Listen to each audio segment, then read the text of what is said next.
Today, we are diving straight into the high-stakes game defining the future of AI. We're talking about intense power struggles, unbelievable amounts of money, and some very real personal drama. This isn't just about technology, it's about who will control our future, and it is all happening right now. And believe me, it doesn't get more personal than this. This isn't just friendly competition. Behind the polished press releases, the animosity between the biggest names in AI is off the charts, and it's fueling an all-out war for dominance. Okay, so let's get right to the epicenter of this earthquake, the massive lawsuit pitting Elon Musk against OpenAI's leadership, Sam Altman and Greg Brockman. This is a battle of giants, for sure.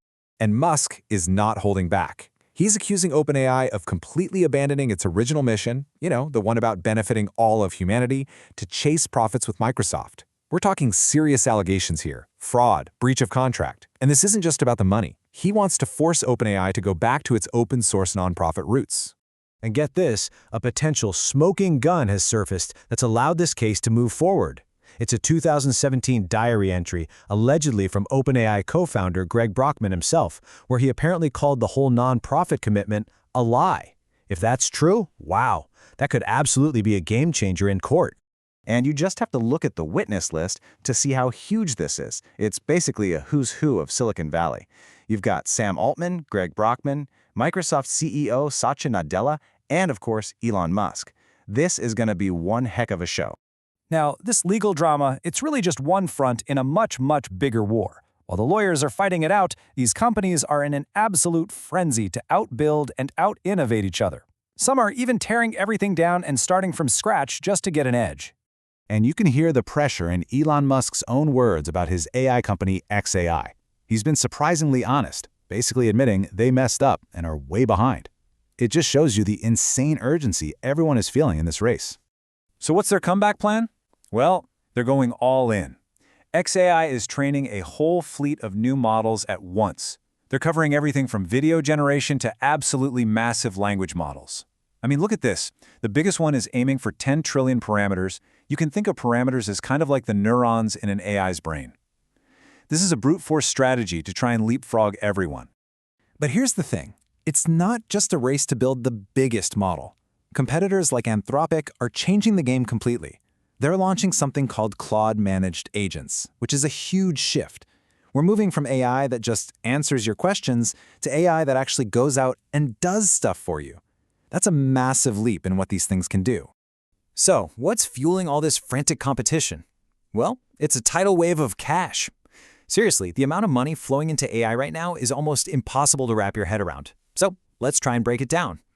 First up, OpenAI. Its latest valuation clocked in at $85 billion. That's not just big, it makes it the most valuable private company on the entire planet. And what about their main rival, Anthropic? Some experts are projecting that by 2027, their annual recurring revenue could hit $1 trillion. $1 trillion! The fact that we're just casually throwing that word around now tells you everything about the scale of this boom.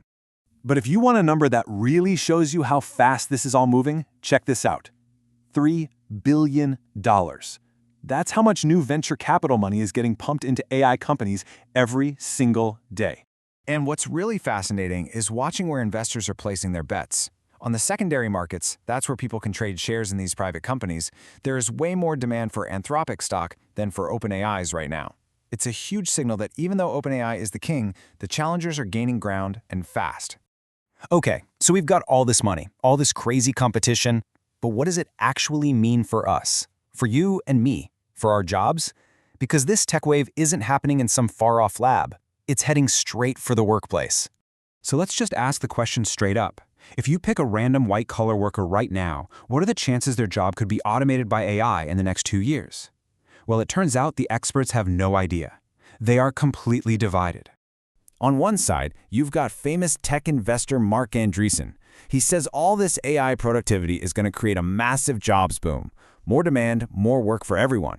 But then you have an expert from MIT who looks at the same data and says there's a 99% chance that job is gone. It's either boom or bust, and nobody seems to agree. And that level of uncertainty, that potential for massive disruption, it forces us to ask a much bigger, much more fundamental question. What kind of society do we need to build to handle a world that's run by superintelligence? Even Sam Altman from OpenAI says this isn't just another tech upgrade. He thinks the change will be so profound that it will require a whole new social agreement, something as big as the New Deal back in the 1930s. And here's the core of the problem, right? Our entire system, our governments, our economies, they're all built around one central idea: taxing human labor. That's how everything gets funded. They are completely unprepared for an economy where tons of value is created by AI agents that don't pay income tax. It's a fundamental mismatch. So that leaves us with the ultimate question.